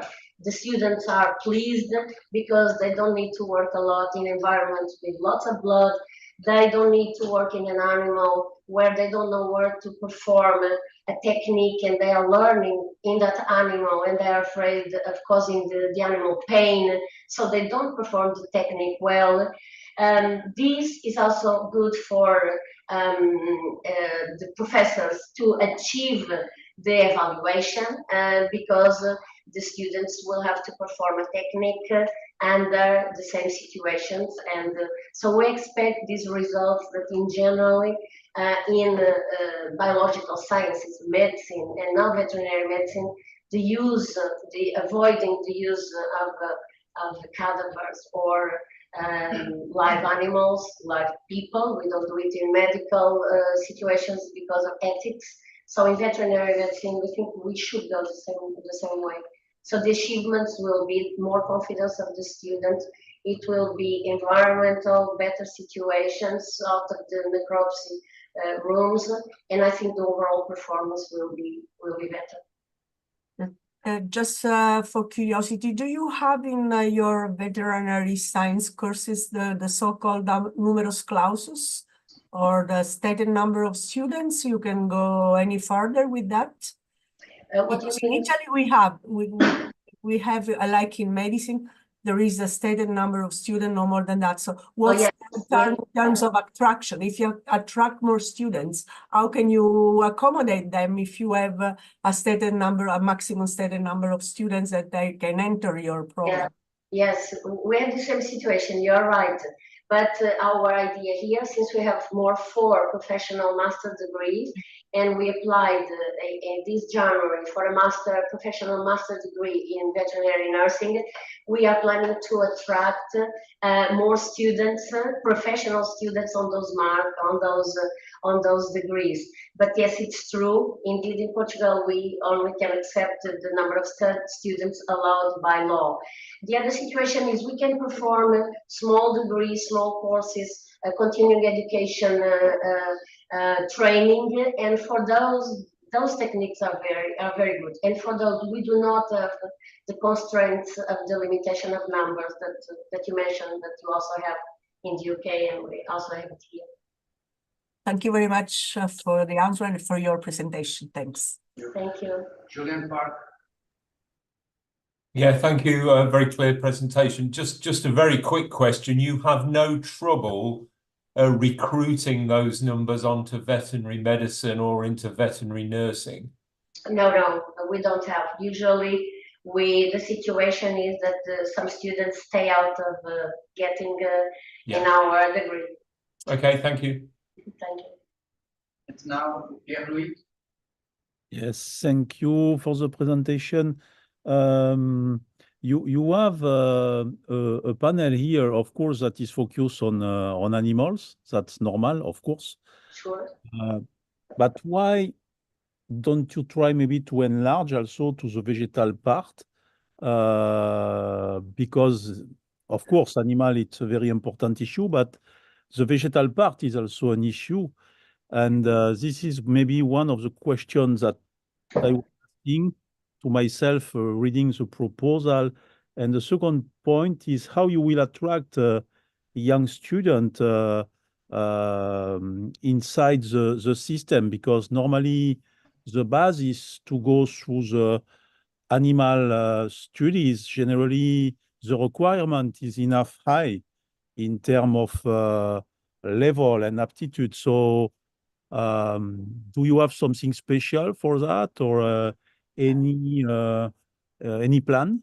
Yeah, well, for the first question, I agree with you. Indeed, we have to look at the animal, the plant.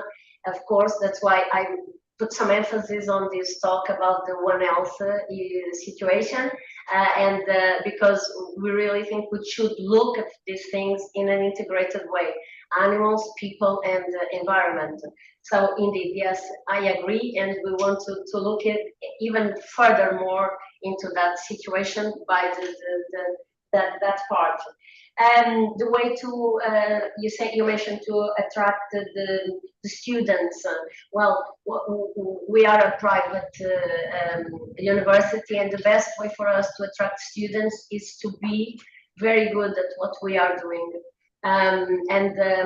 We have been doing a lot of improvement in our equipment, in our hospitals, in our providing of training, and our best way to attract students are students that are in our university and they say good things about the university and they wish to be there. And some of them, when they have the opportunity to move to the public institutions, they rather stay with us, although the fee is very different. So to attract them, we suppose that all our work in the future should be making more attractive in terms of the work and the confidence of the student. And indeed, veterinary students, nursing students have an handicap and a bad feeling when they have to work with live animals without knowing too well what they're doing, or they're doing a technique for the first time, or with cadavers. They do have this, the smell, the blood, plus we as professionals know the possible biological hazards that we have involved in these situations, and biosecurity and so we have always to have learning in some cadavers. We have the work in live animals, a lot of work in live animals, but only after the students prove that they know how to perform the techniques. In our university, we always had this confidence about one health, one welfare. One welfare, it's quite important for us. We don't proceed with practice in an animal unless that procedure has some use for that animal. We do not use live animals for research or training procedures in that way. They have to learn them first. When they do it in the animals, they know the technique. Plus, what they need to do is to really perform the technique in an animal that needs that procedure. We do not do procedures in live animals unless they are good for the animals. Okay, thank you very much. Now, Javier Rodriguez. Okay, thank you very much for the presentation. I have no questions. Thank you for the answer to the other question of my friends of the jury. Thank you very much. Thank you, Xavier. Thank you. Thank you so much. And now, Thank you. Obrigada.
so thank you very much for your presentation. It's a great pleasure to be here in this section. So your presentation should take 15 minutes.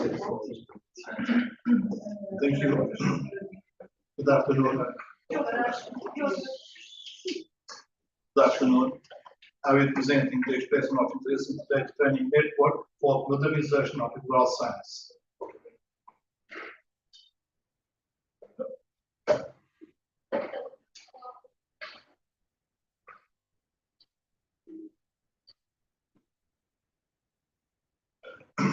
This manifestation of interest is proposed by the consortium of University of Trás-os-Montes de Algodor, which is leader, Polytechnic Institute of Bragança, Polytechnic Institute of Viana do Castelo, University of Porto, and University of Azores. These 5 institutions represent about 29% of the total number of agrarian students in Portugal. All the institutions are represented in the room.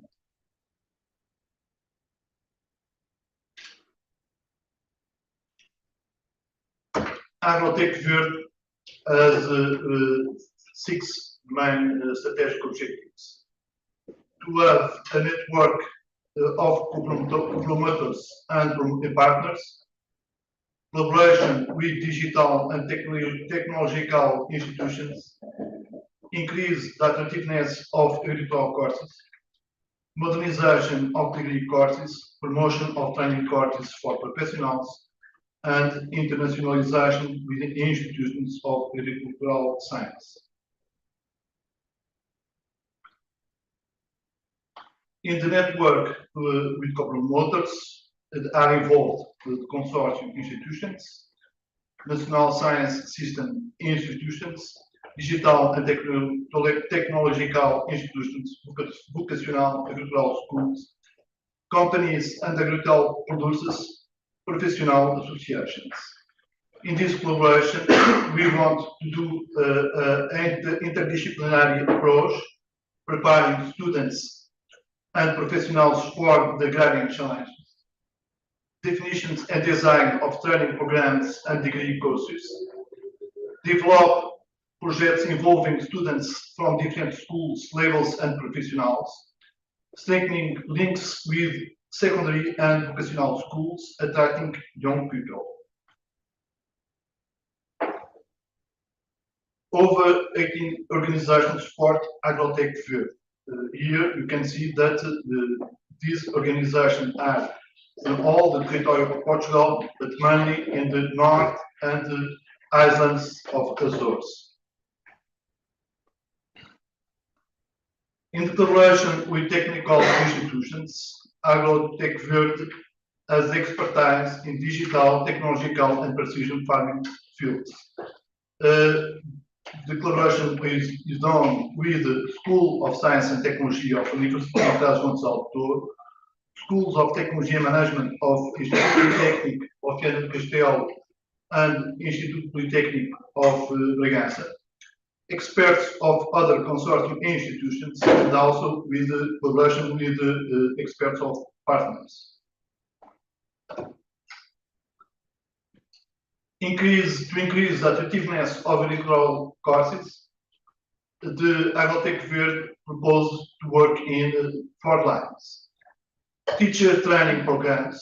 We want to work with biology and geology and agricultural science teachers and psychologists to give them training on agricultural science, food security, land management, and biodiversity conservation.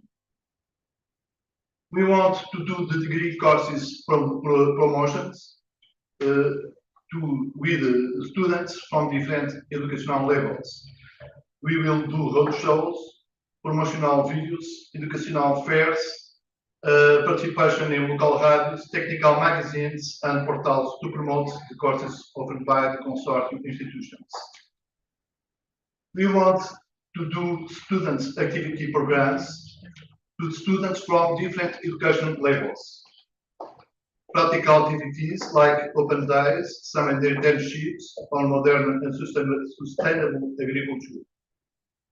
Internship programs with students from different education levels, support with grants. Internship in agricultural companies, stimulating the interest in agricultural science courses.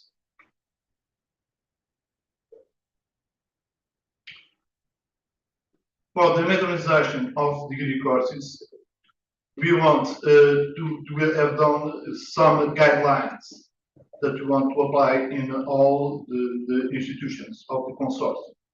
Namely, we want the flexibility and multidisciplinary skills in the curriculum, introducing digital and technological skills, introducing environmental sustainability, climate change adaptation, sustainable food systems, and manual principles.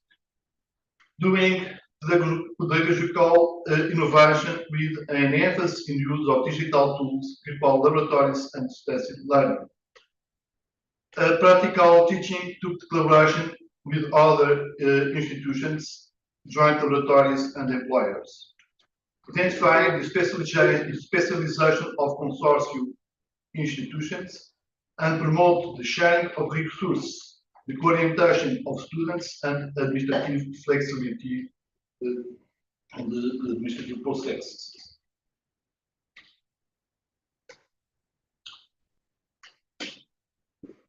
Agrotech Verde proposes to do in first cycle courses, restructure 1 courses, create 4 new courses. From these 4 new courses, 3 courses will be replaced the old ones, and 1 will be new. 2 courses will be proposed for 2 or more consortium institutions. In the second cycle courses, we propose to restructure 5 courses and create 6 new courses. From these 6 new, 2 courses will replace the old ones, and 4 will be new. 5 courses proposed by 2 or more consortium institutions.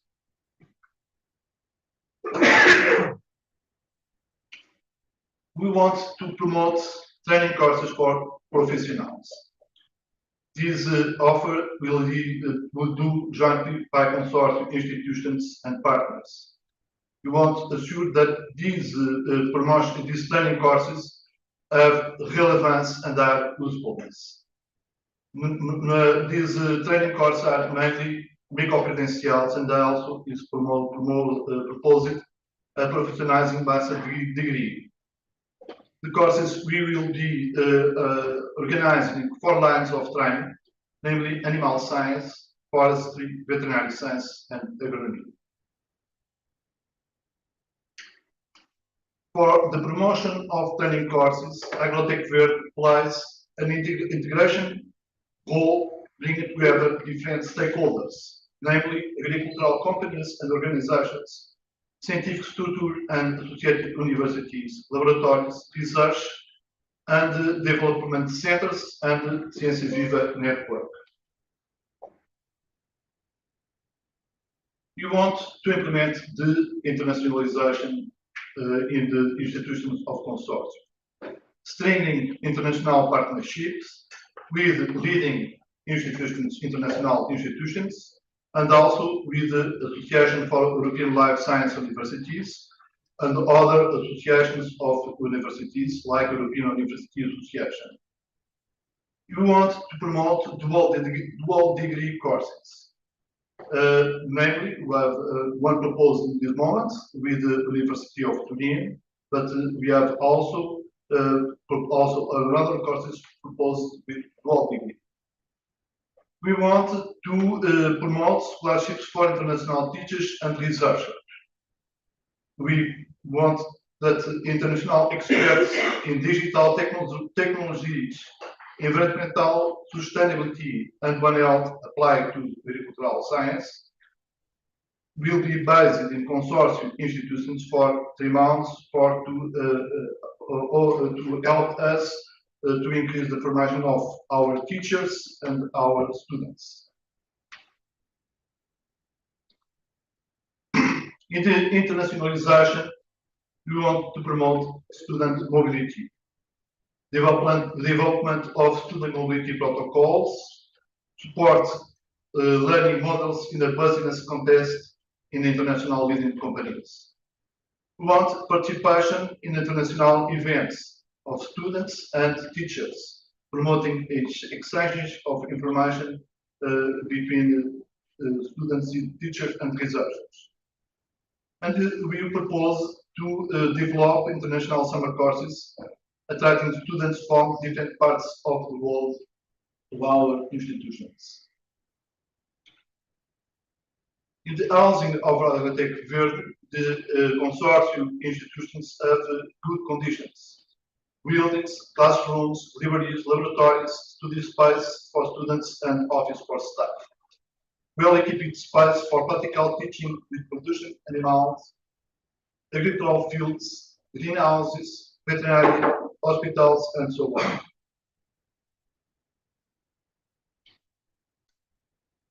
The Agrotech Verde expects to have impact on the PRF objectives.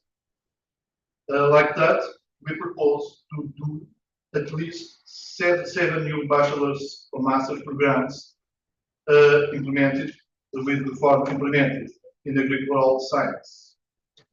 We propose to have 2,000 students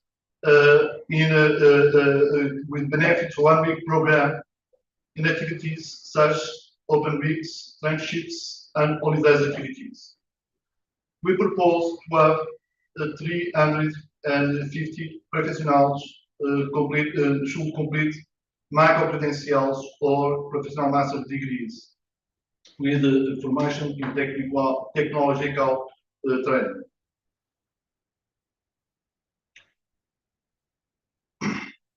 Agrotech Verde is in line with the 2030 agenda and European priorities. Namely, we want to contribute to climate neutrality, and we also train professionals capable of applying technology, optimizing resources, and increasing energy efficiency in agricultural sector. Agrotech Verde also adopts measures to mitigate structural inequalities. The consórcio Agrotech Verde as a governance structure. He has a director, is director of the University of Trás-os-Montes Douro, or his delegate, and represents the Agrotech Verde with stakeholders. He has executive council with 10 representatives from the institutions of consortium. He has advisor council with specialists in agronomy, forestry, animal science, veterinary science, that analyze the strategic perspectives, priorities, outreach, results, and the judgments for the work of the consortium. He has coordinated committee's actions, at least 4, in the creation of courses, training actions with the secondary education and internationalization. He has a partner forum composed of consortium partners, which aims to align the adapting the training actions and activities to partners' needs. In financing distributions, the financial distribution of consortium by institution of consortium reflects the number of students of each mainly the number of students of each institutions. Like that, Polytechnic Institute of Bragança will have 22%, and Polytechnic Institute of Viana do Castelo will have 14%, University of Trás-os-Montes Douro will have 32%, University of Porto 23%, and the University of Açores 9%. In the financing distribution, we propose to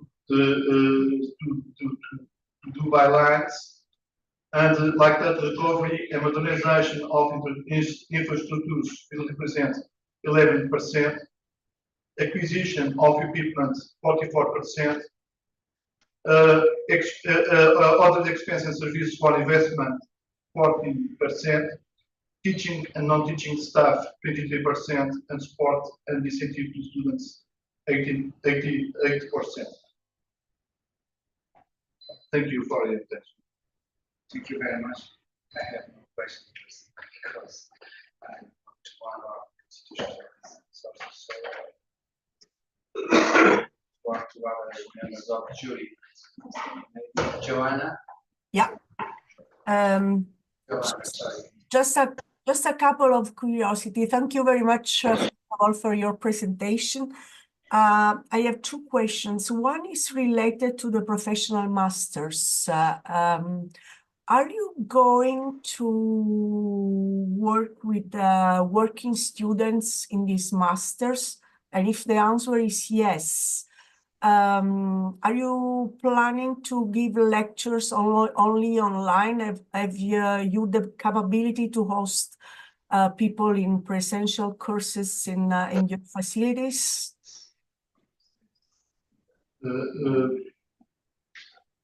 Yes, we want to have working students in our master degrees. It's necessary to improve this, and you have one master professionalizing master degree proposed. If possible, we will have more, but it's not easy to do everything. You want that in this master degree is the professional master degree is for pupil was to work in this moment. But also in the normal courses, we will stimulate the participation of students working, working students. Okay. For the online, we propose that in some matters it can be done by online lessons. However, online lessons is necessary to have the ability for that, and like that, we will train the teacher of the consortium and will promote the development of the training of the online techniques, the teachers. But we want that mainly the teaching be presential, hands-on, but we think that in this type of courses it's necessary that the pupil have practical classes to work presentially. Thank you very much. And the second question is, since we are talking about sustainability, how sustainable is to start 6 new study programs with the actual human resources that the consortium has? I mean, is this something that needs to redesign or redistribute the teaching duty among the professors?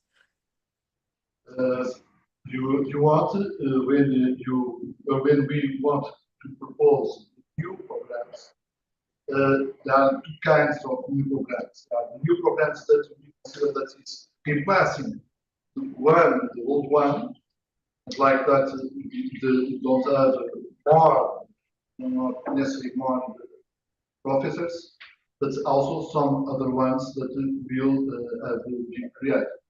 For this one, we think that it's necessary to work with the consortium teachers. We propose that to create a network of teachers of the consortium institutions, allowing that without necessary of more students, to have more teachers, to have more offer of courses that will complete the necessary of formation in this field of agrarian science. And we think that it will be possible. However, we have done in our objectives for the PRR, we have to think that it's be cautions, as easy, and we propose more than 7 new programs, but for the PRR, we only indicate as objective of the PRR 7 new programs. In this one, there are old programs that are replaced by new ones. Thank you very much. Thank you. I'm done. Now, Julian Park. Yeah, just again, a very brief follow-on question. I mean, you talk about new programs. Are you or have you undertaken any market research to see if they will be attractive to students? Yes. We want to give to students programs that go to needs. Like I said, for us, it's very important the collaboration of partners in the definition of our proposals. And we propose, at this moment, the proposal of creation of new programs, but we will agree with partners, these ones, mainly when the program don't exist, and we will speak with the partners for to know this one, and the students are also partners in this part. And we will analyze the necessity like that. If don't have exactly the programs that we have put in the interest manifestations and in this agenda, if we don't have exactly this one, we agree that we will complete 7 new programs, but some ones will be replacing old ones. In this replacing, we always we'll have the students with like partners in the now. Thank you. Pierre-Louis. Yes, thank you.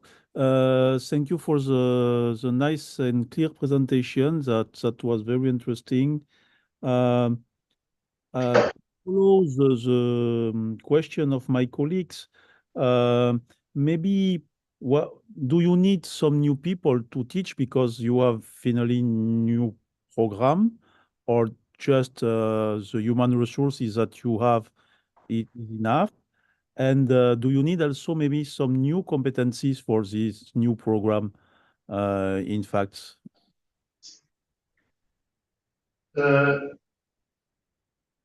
I think that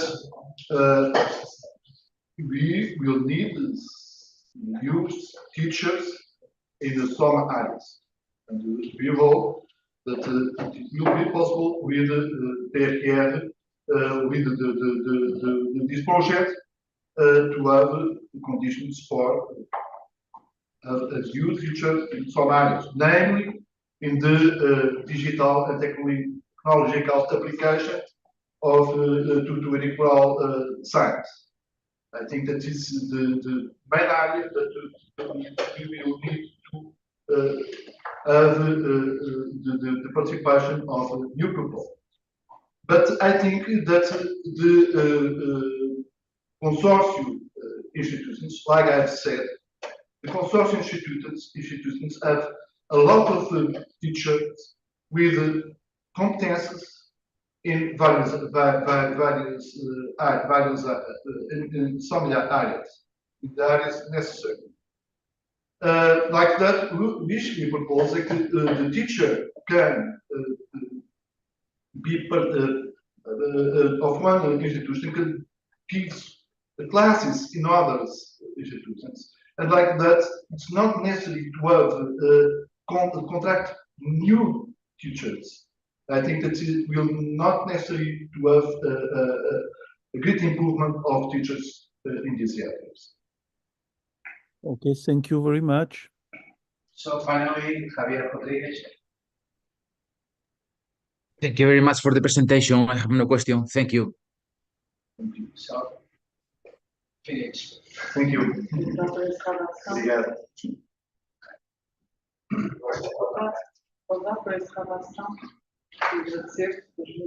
Thank you very much to the other colleagues, and we'll be seeing you next day by Zoom. Okay. See you. Bye bye. Thank you very much.